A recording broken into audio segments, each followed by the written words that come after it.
दोस्तों नमस्कार। आज आपको बताते हैं भगवान श्री कृष्ण का बचपन में नाम माखन चोर कैसे पड़ा।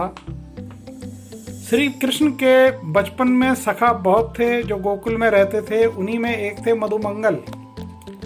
मधुमंगल गरीब ब्राह्मण की संतान थे। वह भगवान श्री कृष्ण के प्रिय सखा और परम विनोदी थे, इसीलिए उन्हें मस्खरे मनसुखा भी कहते थे।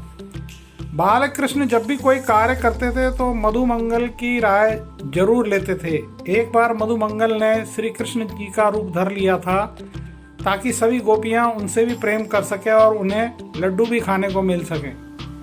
तभी वहां घोड़े का रूप धारण करके कैसी दैत्य आ धमका। उसने सोचा यही कृष्ण है, तो वह मधुमंगल को मारने लगा। उस समय श्री कृष्ण ने मधुमंगल को बचाकर उस दैत्य का वध कर दिया।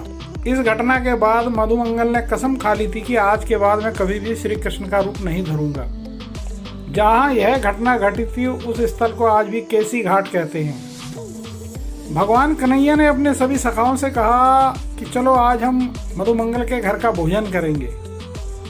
यह सुनकर मधुमंगल भागा भागा अपने घर गया और अपनी माता पूर्णमासी से कन्हैया के भोजन की व्यवस्था करने के लिए कहने लगा। इस पर बेचारी निर्धन माता बोली, बेटा तुम तो जानते ही हो कि हमें एक ही समय का भोजन भी ठीक से नहीं मिल पाता है। इस पर मधुमंगल ने अपने घर पर ढूंढने में पाया कि एक हांडी में 3 दिन पुरानी कड़ी रखी है। मधुमंगल ने सोचा कि दूध दही माखन को खाने वाले अपने प्यारे सखा को मैं यह कैसे खिला सकूंगा। इसलिए मधुमंगल उस कड़ी को झाड़ी में छुपाकर अकेले ही पीने लगा। तभी वहां पर कन्हैया आ जाते हैं और छुपकर कड़ी पीने का कारण पूछते हैं। इस पर मधुमंगल उन्हें सारी बातें बताता है। यह सुनकर कन्हैया के प्रेम आंसू बहने लगते हैं। मधुमंगल को भरपेट भोजन नहीं मिलता था, इसलिए वह अत्यधिक दुबला पतला और कमजोर था। एक दिन बालकृष्ण ने मधुमंगल अर्थात मनसुखा के कंधे पर हाथ रखकर कहा कि मनसुखा तुम मेरे मित्र हो या नहीं। मनसुखा बोला, हाँ मैं तुम्हारा मित्र हूँ। तब कन्हैया ने कहा कि ऐसा दुर्बल मित्र मुझे पसंद नहीं है, तुम बहुत ही दुर्बल हो, तुम मेरे जैसे तगड़े हो जाओ। यह सुनकर मनसुखा रोने लगा और बोला, कन्हैया तुम राजा के पुत्र हो, तुम्हारी माता तुम्हें रोज दूध और माखन खिलाती है, इससे तुम तगड़े हो गए हो। मैं तो बहुत गरीब हूँ, मैंने कभी माखन खाया ही नहीं है। मेरी माँ मुझे कभी कभी छाछ ही देती है।